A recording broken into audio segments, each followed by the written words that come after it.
Good morning. It's Monday, March 18th. And this morning I'm going to talk about politics. I know most of us are interested in seeing what's going to happen in the 2024 presidential election. And many are wondering if Trump will survive the court battles that he's facing. But I believe he will survive for some crazy reason or other because of all the delays.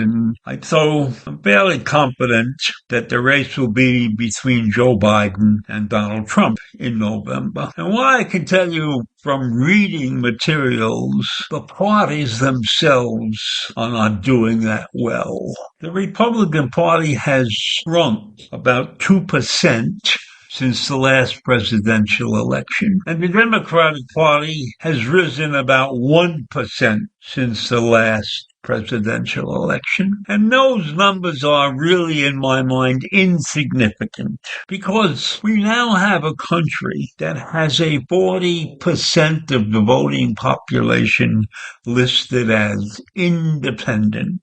It's not like the good old days where you were a rock-solid Republican or a rock-solid Democrat. And even when you were rock-solid, you were still capable of voting for a good man on either side of the party. But that environment has changed radically over the last 10 or 15 years or so. Now we have staunch Republicans and something less than staunch Democrats, but nevertheless they still vote Democratic for the most part.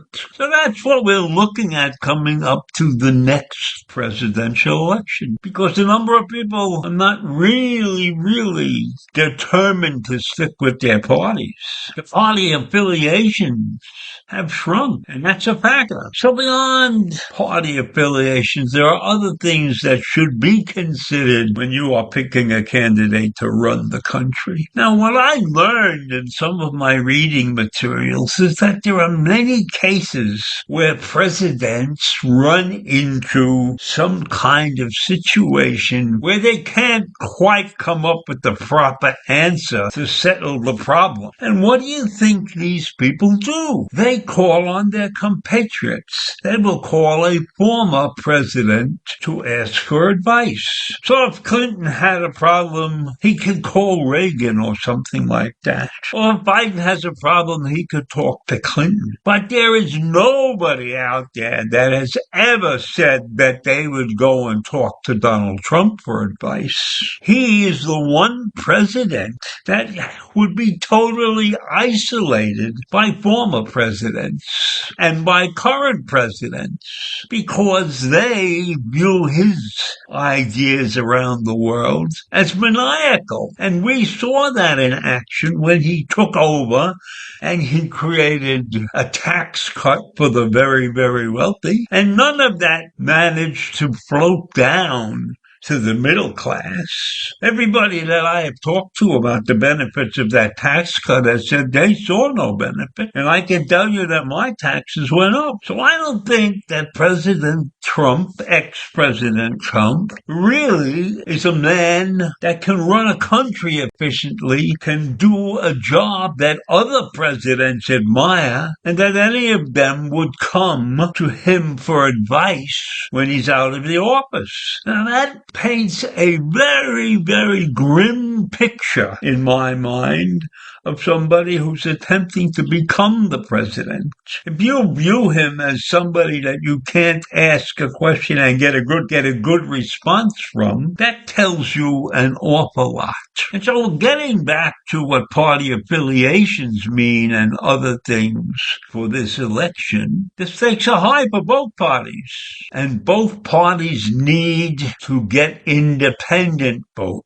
And I'm not so sure that Donald Trump can do well in the independent category. He certainly didn't win the popular vote in any of the two elections that he ran in, but he was lucky against Clinton because she did a terrible job as a candidate. And she lost the election because of the 7 swing states and how poorly she did in those states. And it wasn't a tremendous loss in those states. It was probably 1 percentage point. But you have to know how to campaign to win elections.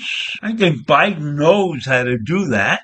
And Biden's team right now is working extremely hard to reach out to independents. So while Biden is looking to get these independents as voters, the Trump campaign seems to be retrenching to the solid base of his supporters. And that is a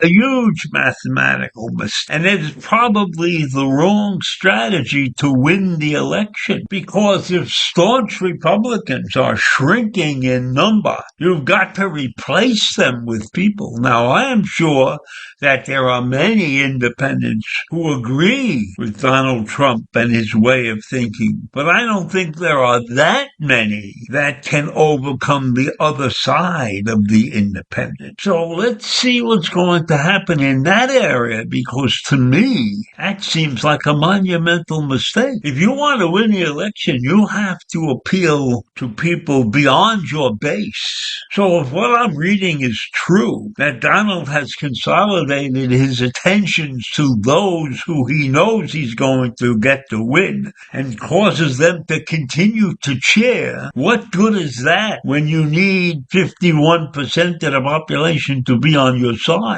And all you've got right now is about 30 to 35%. Where are you going to get those other 16% if you can't go out there and capture a larger percentage of the independents than your opponent captures? So I think that Trump right now has so many things on his plate that maybe he and his team can't think straight. But the balance of this race is not going to be in the hands of the Republicans or the MAGA group, nor is it going to be in the hands of the Democrats. This race is going to be won by a segment of the society that has declared themselves independent. And that's a larger percentage of the voting population than has existed in past elections.